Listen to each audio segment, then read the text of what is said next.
is a book that starts out with explaining what hybrid is, and it then goes into some of the questions that are important for someone who's interested in teaching a hybrid course to address and to answer before they even think about designing their course.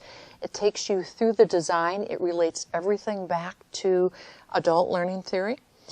And then it goes through a chapter on technology. That's later in the book, and I'll have to say that hybrid learning as online learning also shares this. It's not about, bringing bells and whistles into the classroom. It's about thinking about how the technology we have may be used as a tool to enhance learning. And I think there's a very big difference between those two concepts. So there's a chapter that deals with that. Okay, there's a chapter that deals with how to engage students in an asynchronous discussion. It's very different. It's not like, I'm really excited about something, I'm typing it in, but I may not get an answer for 24 hours or more. I mean, that's very different than a face-to-face discussion. So how do you engage students in that type of discussion, effectively engage them in it? I think what makes a blended learning or a hybrid course special is that it absolutely forces students and the teacher to focus on the content, to focus on interaction with peers in the classroom and with the teacher before they even step foot in the classroom. And let me give you an example of what I mean by that. We're all busy people. Students are just as busy as I am. I mean, they're trying to raise their families. Most of them are working full-time. They're in very prestigious positions at times. They have lots of responsibilities. So they're busy people.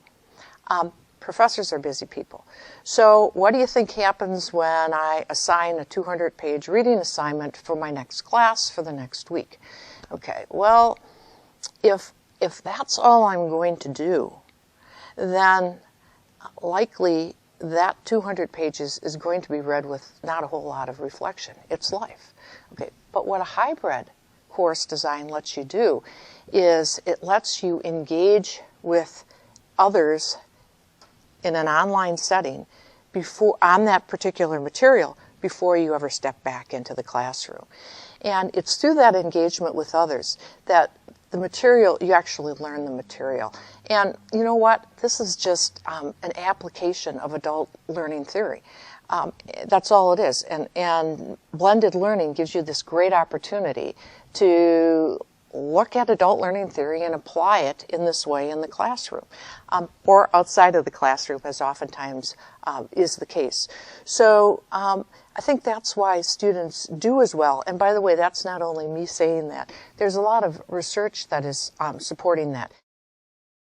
The meta-analysis by the U.S. Department of Education that came out last year highlighted how students learn actually more effectively in many instances in hybrid or blended learning environments and in online learning environments. There are probably over 350 studies right now that demonstrate that online learning and blended learning can be effective. I'm talking about effective learning. I'm not necessarily talking about satisfaction with that type of learning. I think there will always be those of us who really, really want to have that face-to-face interaction. And for me, that's what's neat about a blended learning environment, because there's still that opportunity. Out of the students that I interviewed, and there were approximately 10 of them, 11 of them to be exact, I believe, out of those 11 students who had taken a number of hybrid courses, but who had also taken traditional courses in their undergrad, they told me that it was a wonderful learning experience, better than they ever thought it would be. And they related that to the peer collaboration that occurred and that interaction with the material before they came into the classroom, so that they were better prepared to make use of that precious time in the classroom for in-depth discussion that occurred. from a teaching perspective, one of the hardest things for me to learn, and I can still remember that, is to be able to integrate what we did inside of the classroom with what we did outside of the classroom.